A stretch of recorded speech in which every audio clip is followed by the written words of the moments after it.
Okay, so my name is Pernille. I'm from Oslo, Norway, and I did my bachelor's in Oslo at BI Business School in business management.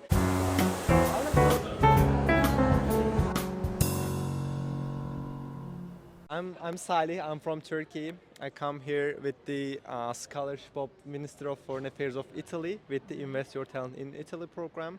I picked LUISS as it performs very well in the rankings, like US rankings. It was like the second in Europe in our subject, international areas and politics and stuff. Now we are with Pia, who comes from France. So here we have the exception of the video because she's not an international student, she's Italian, but she does have an international experience abroad, and this is what she's going to tell us about today. Introduce yourself, wonderful Martina.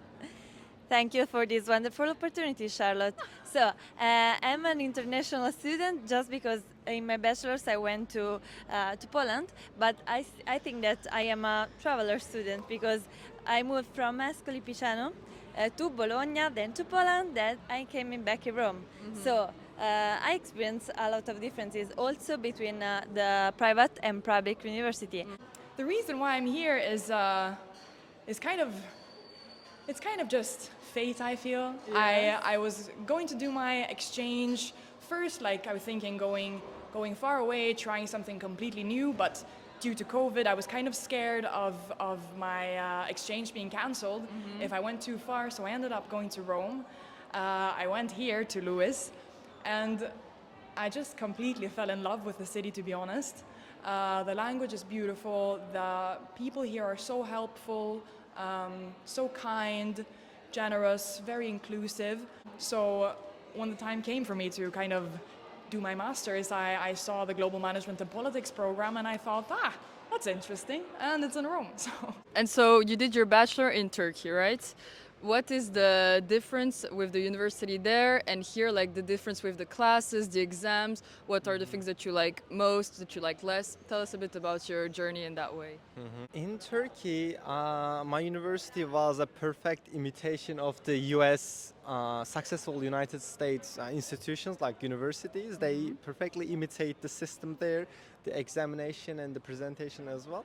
Here, what I didn't like is the class size. We are with 100 people almost. I think this is not good for a master class. Yes. It has to be less. During my bachelor, I went to University of Edinburgh as an exchange student, and it was amazing. Like I mean, the quality of students and the academics. Okay. It was very very good. Here, I expected more, I think, but my expectations were higher, let's say. Okay. This is not bad, but my expectations were higher. I'm doing my master here in global management and politics, and before I was in high school in France, but then I went to England in Bath, then France. I went back to Lille for 2 years, and then last year I was in Latin America in Uruguay, very nice country, and now in Italy, like most beautiful country in the world, I think. First, I would speak about England. I feel like it's really structured, well structured. So you have lectures and seminars, lectures with a whole master, with a whole promotion, and then seminars in little groups of 20, 30. You have to come to seminars, they're mandatory, but for the lectures, it's really like you go if you want to. It's free. Like, Yeah, you decide exactly. when you Like wanna go or not. Not exactly. like No here. one is gonna take your attendance, so really you choose where you want to go. Also, you have access to the PowerPoint, so like it's fine. You don't have to go. And in France, I feel like it's a bit like Italy. Like you maybe the attendance will be taken in some classes, other not. So it's not like really well structured in my point of view. Exams, for example, what is different? Yeah, exactly. So for the exams, I feel like in England it was really, like, also really structured, and like you had to come 30 minutes before, sit at your little table, 1 meter away from everyone, and you had to stay until the end. It was really like strict, and also they were anonymous, so you had just a number on your paper. While in France and in here in Italy, it's not like you put your name on. So I feel like it's a little bit More personalized. Yes, exactly. The teachers, they want to know you here, maybe a bit Yes, more. and so, but I feel like it's maybe less fair because, I mean, you'll not only judge on what you're writing, but the teacher can have some biases about you. So I feel like I preferred the anonymous exams. And in Uruguay, it was also anonymous, but smaller classes, like of 30, so the teacher like knew your handwriting. So like I wasn't really fluent in Spanish, so I made a lot of mistakes, and the teacher knew it was me. So maybe they were a bit more nice with me. Okay. My first experience in public university was very good. This was in Italy, right? Yes, You have in to Bologna, translate, yeah. and I studied in Bologna political sciences for 3 years. I studied hard, but more focused on theoretical things. Okay. And so I studied on my own. I did my own exam at the end of the semester. Okay, fine, Okay. hard, but okay. In Poland, they used to make us read a lot of papers, then to explain in class. The class was very little. There were few people, whilst in Bologna we were 600 people. So But is it because nobody you were in cared about classes us. with only the Erasmus people, or you Uh, were also with the With locals? international students and locals. Okay. So of course the class there were in English. Maybe the Polish class are bigger, but not so big as in Bologna. Okay. And also we did a lot of presentations and of simulations. For example, I remember once that we did a UNHRM presentation that, and everybody embodied a country, and then we have to discuss, and it seemed that a real discussion. So it was way more interactive than public. And what are the differences that are in the university system from Norway to here? Well, the comparison is quite, it's a quite intense distinction, to be honest. In Norway, it's very, like, you have the responsibility for your own learning, the responsibility for your own, like, grades. They don't expect you to show up unless you have any reason for being there. If you're not motivated, they would rather you not be there. So attendance is not mandatory. It's mostly individual work.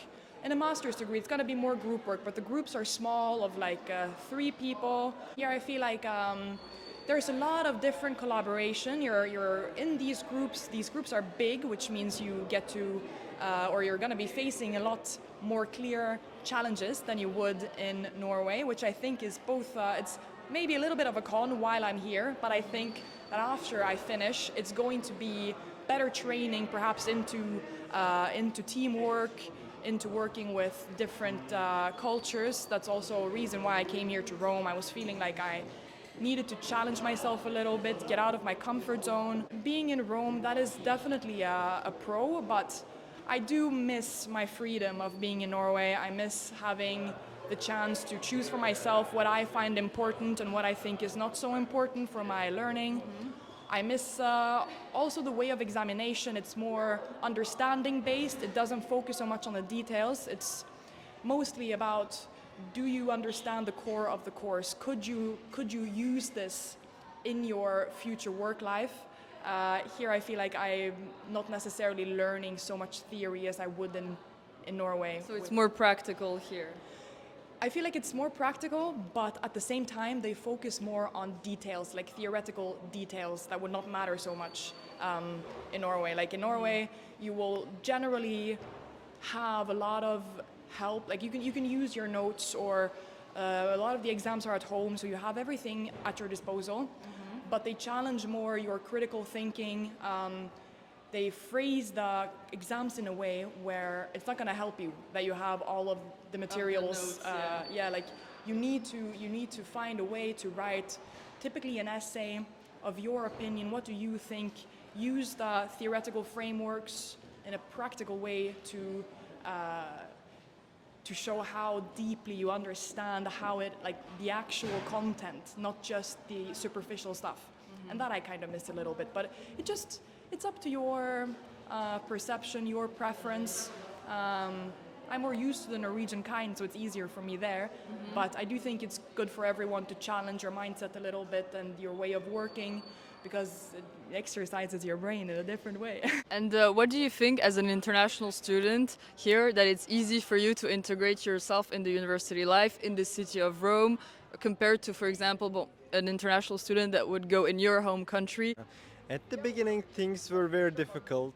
I'm an international student and I'm also a non-EU student here. And the paperwork, the bureaucracy, I mean, the applying for residence permit or opening a bank account, all the things were very difficult at the very beginning. But I got used to it. Rome is beautiful, it's charming, it's, I don't know, intoxicating. Rome is beautiful, but it is like, I don't know, for maybe a tourist, it's better, but for living, public transportation, let's say. Yes, this Yeah, this is very disappointing. Unfortunately, they cannot dig into for metros because it's like Rome is like an open museum. But the best way of transportation is motorcycle. You have I it, would say. right? I have it, but I got an accident. Very unfortunately, No. yeah, we have to be very careful. But I think it's the best way of transportation. if you are careful. Well, thank you very much. Do you have any last opinion of the international mobility for international students? Do you think they're more welcomed in other places that you have been in, or is Italy, you think, a nice destination as you are an international student here too? Yeah. So first, I mean, okay. So first, for going on Erasmus, I really advise people to go for a year and not only 6 months, because really in 6 months you don't have time to really live in the country and live with the people in the country. Also in Erasmus, like, we often get close with people from our country, so we're not discovering and really living the life as the locals. Also, I mean, Uruguay was amazing because I really met people from all over the world, and they're really my close friend today. In Italy, I feel like in our master, for example, we have a lot of Italians, so we got along really quickly with them. But we also know, like, the international pretty well, because we're not a lot. That's also nice to really study in another country, not like an exchange, but really study, because you are really in the system. And when you're in Erasmus, you're often like a bit separated from the others. Here you are included in the full master, so Exactly. it's another experience. Now I'm enrolled in economics, so some subjects are different, but I think that the main difference between public and private is that it's really more focused on work groups.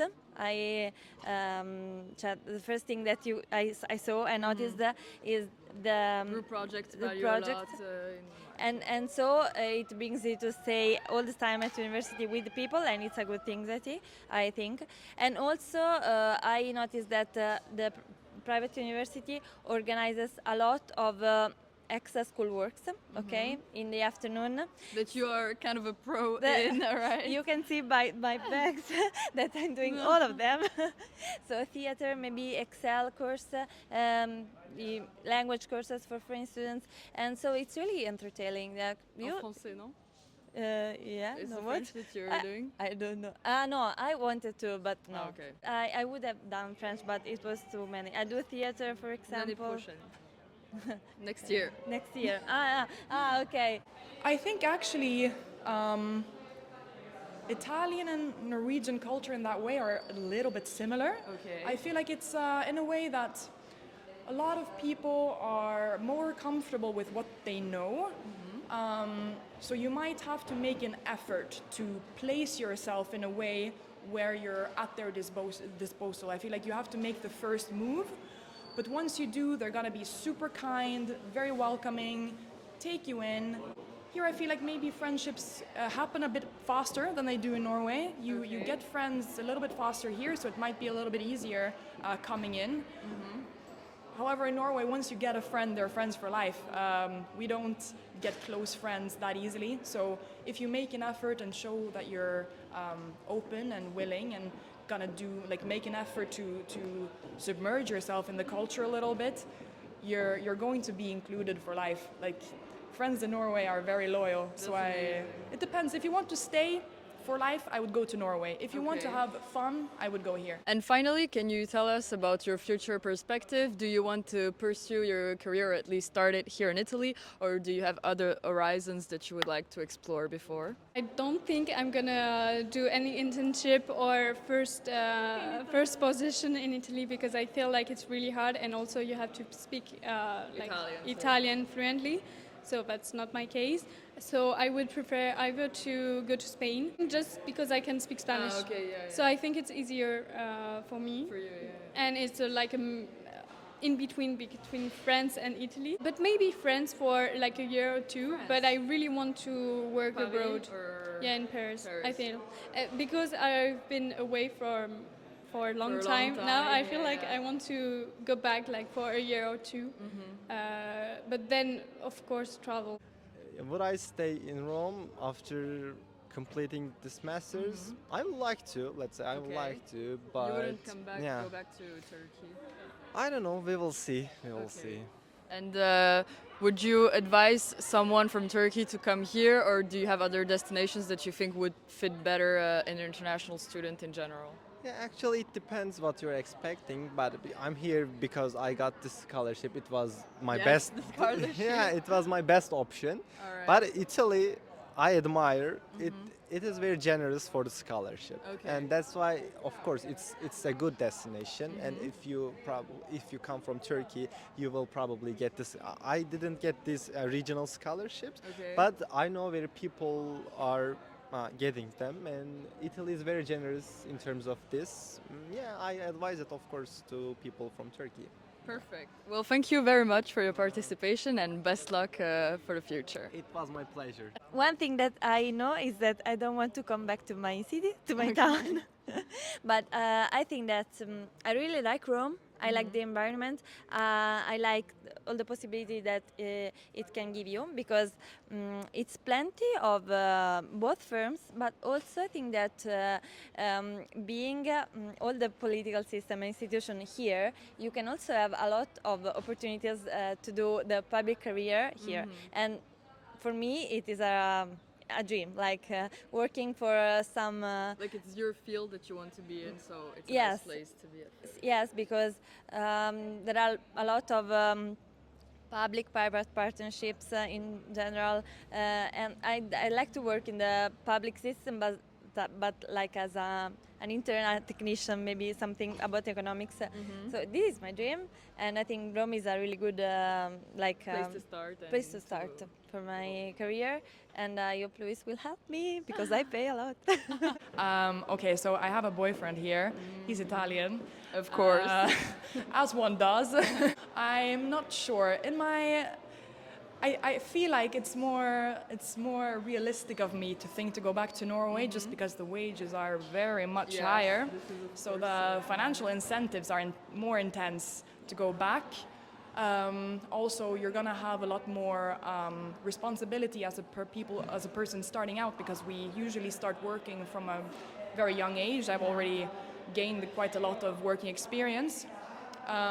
So I think going there for my first maybe 5 years, 3 years would be more beneficial. But I also do love the work-life balance that is here. There is a more strict work-life balance in Norway than in Italy, you think? Maybe it's not. Maybe it's just like the structure of it. I feel like here people enjoy their day-to-day lives more. Yes, But because of of the course, weather too, yes. probably. But of course, in Norway, like the work-life balance is very clearly measured and taken care of by the companies typically. So they will make sure, according to law, which is very strict, that you do not work any more than you're allowed to work. So of course, we have longer vacations. We have usually we finish working at 4 o'clock, 5 o'clock, 6 o'clock if you're in a consultancy company. Like it's like the pretty Big Four. comfortable. Yes. So I feel like. It depends what you're looking for, what Yes. kind of experience, I guess. I think once I settle down, I would prefer to be in Italy, just because I feel like here it's going to be easier to kind of live your life while you're working. But in Norway, I don't know. I think it's nicer to be there while you're reaching that comfort zone of being powerful enough to have a bit of freedom, because in Norway, like, you're never gonna be For a senior position, for example. Yes, for instance. So I don't think I'm not gonna start working here, I think, from the bottom, because I do believe it's gonna be tougher on you and your mental Yes. health to be kind of. The labor market is also very different from Norway, so this is also why it's a bit harder for young people to immediately get a nice job in their field here rather than in the north. It was the same in Canada. For Yeah, me, so. we have more jobs, I think, more positions, and all of the main companies are in Oslo, whereas here most of the main companies are in Milano, Yes. and I would prefer to stay in Rome if I were to stay in Italy. So, yeah, All right. it's gonna be interesting. Thank you very much. We wish you best luck for the future, and thank you so much for the interview and the insights. Pleasure. Pour moi, une question du projet, c'est Comme c'est la priorité, c'est